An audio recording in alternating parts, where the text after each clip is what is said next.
હરિ ગુરુ સંત ગીતા ભાગવત રામાયણ વેદ પુરાણ ઉપનિષદ તમામની અંદર તમે નજર કરો, એમાંથી એક જ વસ્તુ મળશે કે તમે તમને ઓળખો. બધી વસ્તુ છે દેખાય છે, અને જે દેખાય છે એ કોક દિવસ અદ્રશ્ય થઈ જાય. દેખાય છે બધું દ્રશ્ય છે, ને દ્રશ્ય છે એ અદ્રશ્ય થઈ જાય. પણ જે વને જોડવા વાળો છે, જેના થકી ઉત્પન્ન થવા વાળું છે, અને જેમાં લય થવા વાળું છે, એવી આવવા જવા વાળી વસ્તુ જે નથી એ શું છે? અને એમાં સાખીમાં તેમાં કીધું છે કે આધા વચન ગુરુદેવ કા તાકા અનંત વિચાર, થકી ગયા મુનિજન પંડિતાન વેદ નો પામે. અડધો વચન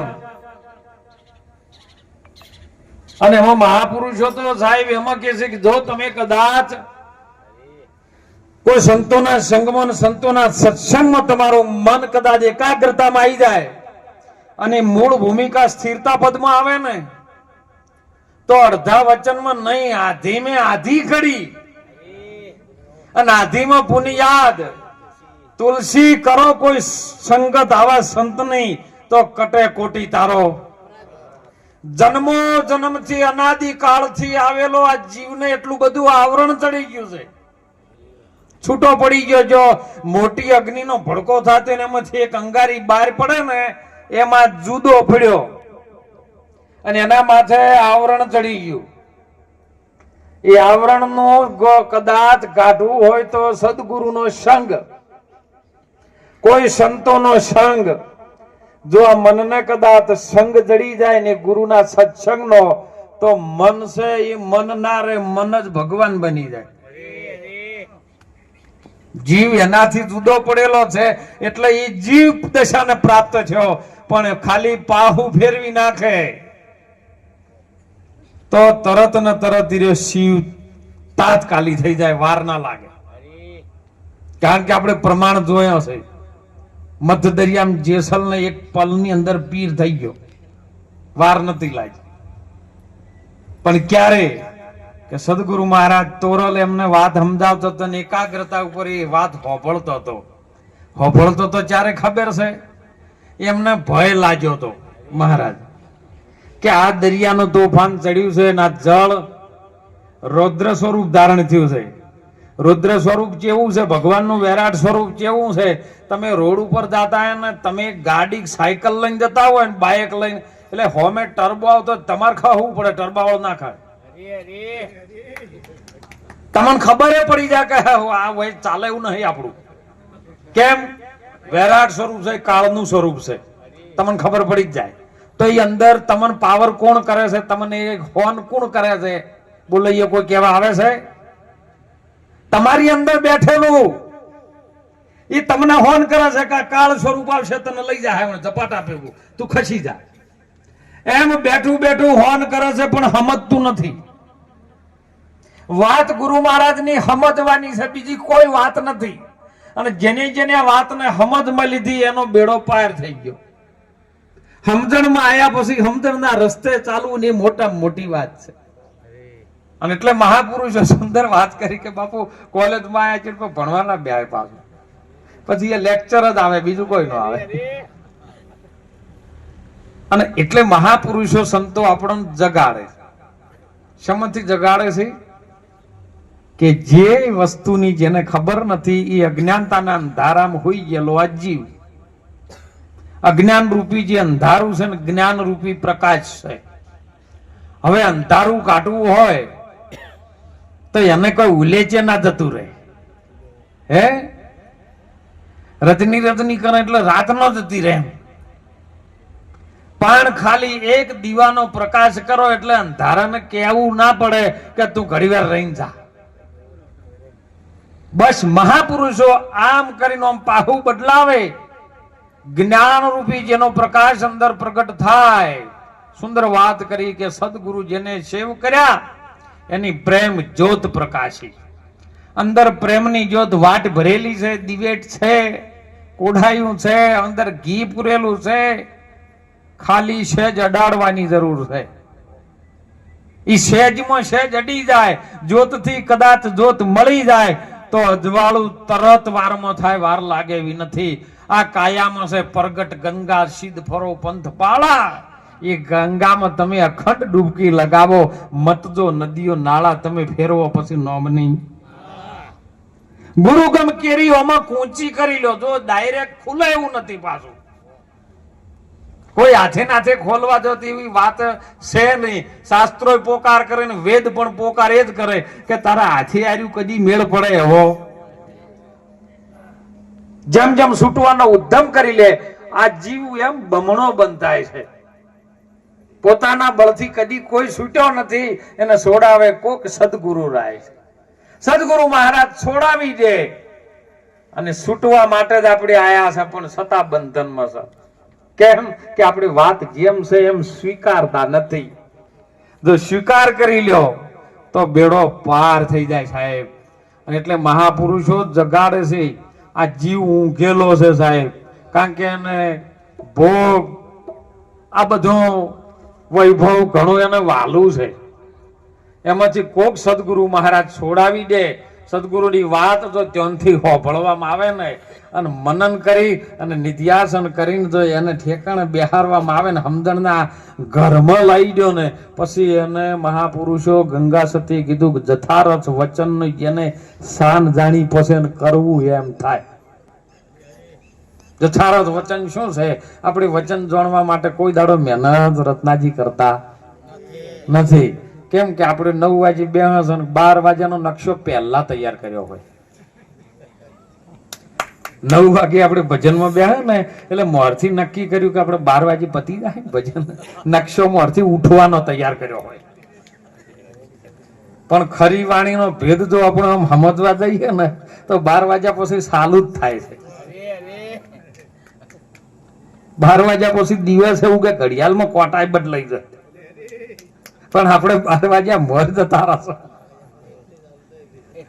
એટલે મહાપુરુષો સંતો જે શાસ્ત્રોની સંતોની કોઈ પણ વાત ખોટી નહીં થાય, પણ આપણને સમજણમાં ન પડે એટલે આપણે એને ખોટી માનીને બેસી જાય. કેમ કે આપણે એમાં મહેનત નથી કરતા, અભ્યાસ નથી કરતા. અને જે અભ્યાસ કરે ને એના જીવનની અંદર કંઈક ને કંઈક કલ્યાણ થયું છે સાહેબ. કબીર સાહેબે સુંદર વાત કરી છે. કબીર કે હા કહું તો હે નહીં, માલિક જેવો છે એમ, પરમાત્મા કેવો છે એનું વર્ણન થાય એવું નથી. આ તો બધો સત્સંગ છે ને એ સ્ટેજ ઉપર પહોંચવા સુધીનો છે. પછી જયારે મૂળ ભૂમિકા સ્ટેજ ઉપર જતા રહો ને એટલે એ સત્સંગ વાણી અક્ષર બક્ષર કોઈ આવતું જ નહીં. તમે કને વાત કરો કહો. પણ જતા જતા જેમ આપણે કોઈ એરંડા વાયા હોય કે રૈડું વાયું હોય જીરું વાયું હોય ને, એટલે એને ચોખ્ખું કરીને જો માલ લેવો હોય તો આપણે નિંદમણ કરવું પડે. નિંદમણ કરે ને એટલે પેલું ચોખ્ખું થાય ને એનો વિકાસ થાય. એમ ભક્તિની અંદર આપણે ભજનમાં બે એટલે આપણા મનની અંદર જે આવરણનો કચરો ને આવરણનું નિંદામણ ચડ્યું છે ને એ નિંદવું પડે. નિંદો કેવી રીતનો કે ગુરુ મહારાજનું સત્સંગ જો મન હોફળે તો એ નિંદમણ નિંદાઈ જાય એમ. અને એ જ મહાપુરુષો કબીર સાહેબ જેવા કે હા કહું તો હે નહીં ઓર ના કયો ન જાય. જો હા કહું કે હા માલિક છે તો માપ આલવું પડે. અને આર્યો માપમાં આવે એવો છે. બધા પૂછે, અમને ઘણી વખત પ્રશ્નો પૂછે બાપુ આકાશનો માપી શકો? કીધું હા, એક પલમાં માપી શકું. આકાશે મપાઈ જાય તમારે માપવું હોય તો. વિજ્ઞાન માપે કે ન માપે, આકાશ કે મોટો ગોળો છે બ્રહ્માંડ જેવડો, પણ આકાશને માપવું હોય ને તો આકાશ કેવડું છે ને તરત હાલ બેઠા બેઠા તમે માપી લો. તમારા સિવાય કોઈ માપવા વાળો છે નહીં પાછો. ખાલી ઓખો બંધ કરો ને આકાશમાં મતાજી એટલે આખું આકાશ ઓખોમાં આવી જાય. એ આવડું છે બોલો. ઓખો બંધ કરો એટલે આકાશ દેખાય જ નહીં, આકાશ ઓખમાં આવી જાય અંદર. આવડું જ છે આકાશ. તમે એને શું માનો છો? સંતોની રીત છે અટપટી, ઝટપટ ન સમજાય. જો ઝટપટ સમજાઈ જાય તો બધી ખટપટ મટી. વેણું માથે હતો ખોટ વેરણી, વીણી જોઈ ઝીણી ચીડિયો, મોટા કુહાડિયા કોઈ ન કરે, એને લોટું કાપી ઝીણી ઝીણીઓ. આ વાત સંતોની છે ને ઝીણી છે. એમ મહાપુરુષો આપણને વાત જે ઝીણામાં ઝીણી છે ને એ મહાપુરુષો આપણા હૃદય સુધી પહોંચાડે. એ હૃદયની અંદર એક તાળું છે સાહેબ. ખૂબ સુંદર વાણીમાં વાત કરી હતી, દિલ દરિયામાં તમે ડૂબકી દેના. કયો દિલનો દરિયો? આપણે કોઈ દાડો તપાસ કર્યું? બધાના દિલ કેવા છે ને એટલે બધાને હોય દાપા આ ધબક્યા છે એ રહ્યું કે દિલ છે. ના, એ તો હૃદય છે, એને દિલ નો કહેવાય. અને એની અંદર લોહી ભરેલું છે. લોહી સિવાય બીજું કોઈ નથી એમાં. અને દરિયો કીધો છે, દરિયામાં પાણી હોય સાહેબ તો જ દરિયો કહેવાય. તો તમારે કયા હૃદયની અંદર કયા દિલમાં ડૂબકી મારવી? ડુંગરપુરી બાપુએ સુંદર વાણી રજૂ કરી સાહેબ. દિલ દરિયામાં ડૂબકી લગાવો ને મોતી લ્યો. પાણી છે, પાણીમાં મોતી પડ્યું છે. અને તાણ આપણા સંતોએ પણ વચન ભજનમાં નહીં કીધું, પાણી કેરી પેદાશ કરી છે ને જળથી આ જુગતી રચાઈ છે. તો આ જુગતી કેવી રીતની પરમાત્માએ રચાઈ આપણે એને કોઈ દાડો નક્કી કરવા માટે મહેનત નથી કરી. આ શરીર પોત ભૂતોનું પોત તત્વોથી બંધાયેલું છે. એ તત્વમાં ઘટતું નથી કે વધતું નથી એવી વસ્તુ છે સાહેબ. તત્વ જયારે આ શરીર છોડી મૂકે ને એટલે આ ઘાટ રૂપે બધું આવ્યું છે ને ભેળું છું છે. પણ જયારે આ તત્વ શરીર છોડી મેલે, જે મોએ ચલાવવા વાળો છે, આ શરીરને ગાડીને ચલાવવા વાળો છે, એ ડ્રાઈવર જયારે નીકળી જાય રજા ઉપર તો એક પલની અંદર આ ગાડી, સુંદર વાત કરી હતી, ગાડી ફસી ગઈ છે રેતમાં. રેત એટલે માટી થાય, કારણ આ માટીનું જ બનેલું છે. આ ફસાઈ ગયું છે. ગાડી ફસી ગઈ છે રેતમાં, મંજિલ પડી છે. કારણ કે જો પહોંચવાનું છે એ આપણે પહોંચી ગયા તા નહીં, કેમ કે વચ્ચે સ્ટેશન આવી ગયા છે. આ તો મહાપુરુષોની ગાડી છે. હે રામ નામની ગાડી વૈકુંઠમાં સીધી જાય છે. ગોપાલ માસ્ટર બેઠો બેઠો ટિકિટ કાપે ને મફત મુસાફરી થાય છે. હે સત્સંગી હોય ગાડીમાં ટિકિટ લઈને બેસી જાય છે. માયાનગરનું મોટું સ્ટેશન આવે ને ગાડી ઊભી થાય છે. ગુરુના હાચા બંદા હોય, વચન અધિકારી હોય, એ બસમાં બેહી રહે સત્સંગમાં ગાડીમાં, અને બીજા લુખ્ખા ઉતરી જાય છે.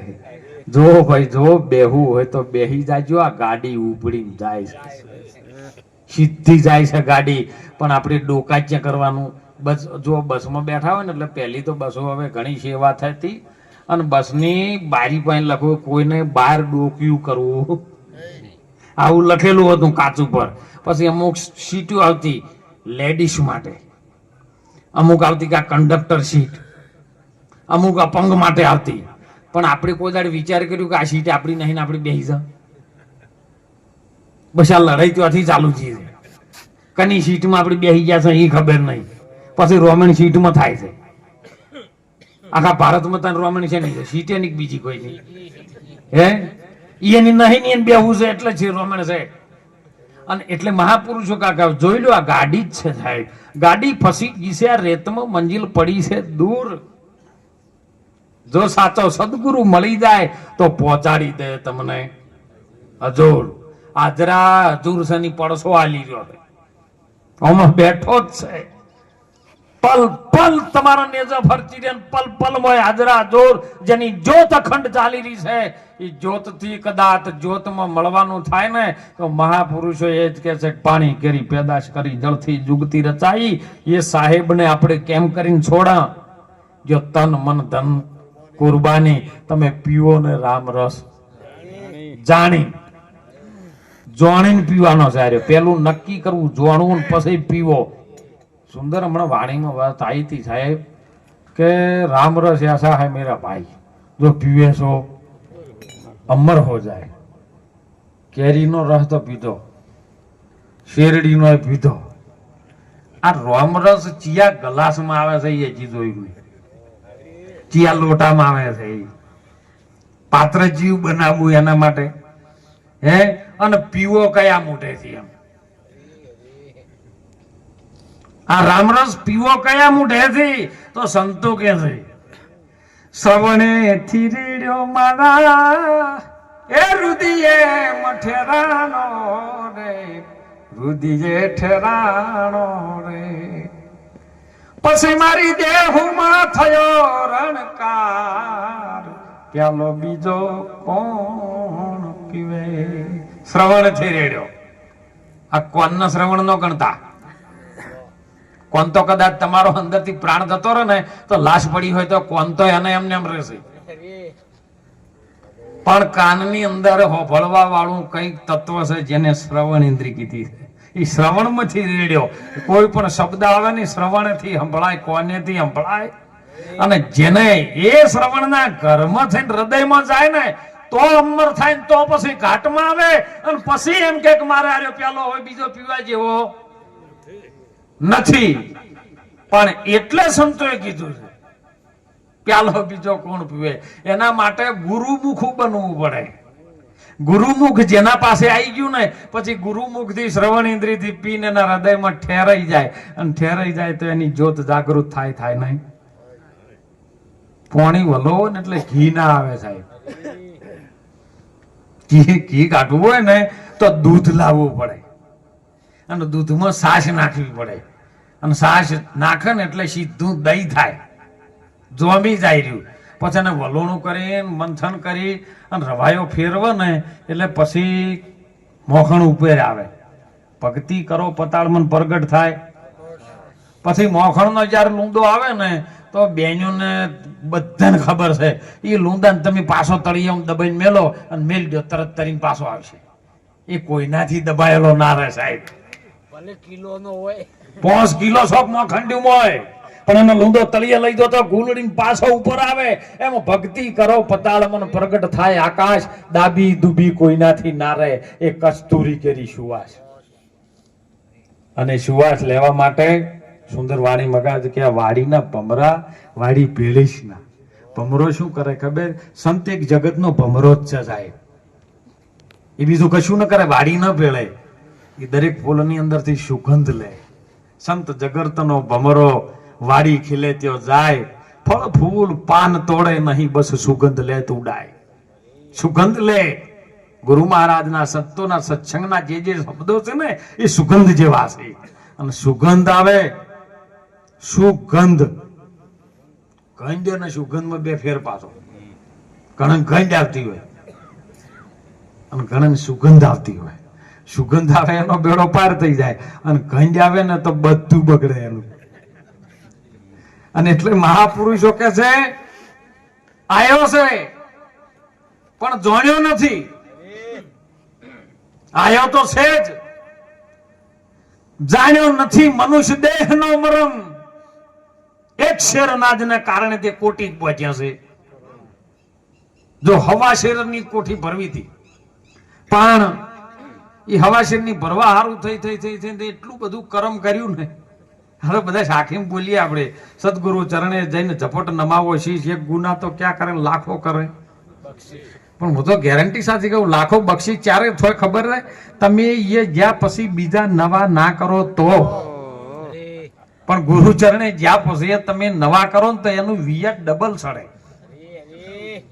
ચક્રવર્તી વ્યાજ કહેવાય છે. અને એ ડબલ થઈને તમારે પાસે પછી કે બાપુ મારું પૂટું હવે ગુરુ કર્યા તમને મેળ નહીં આપતો.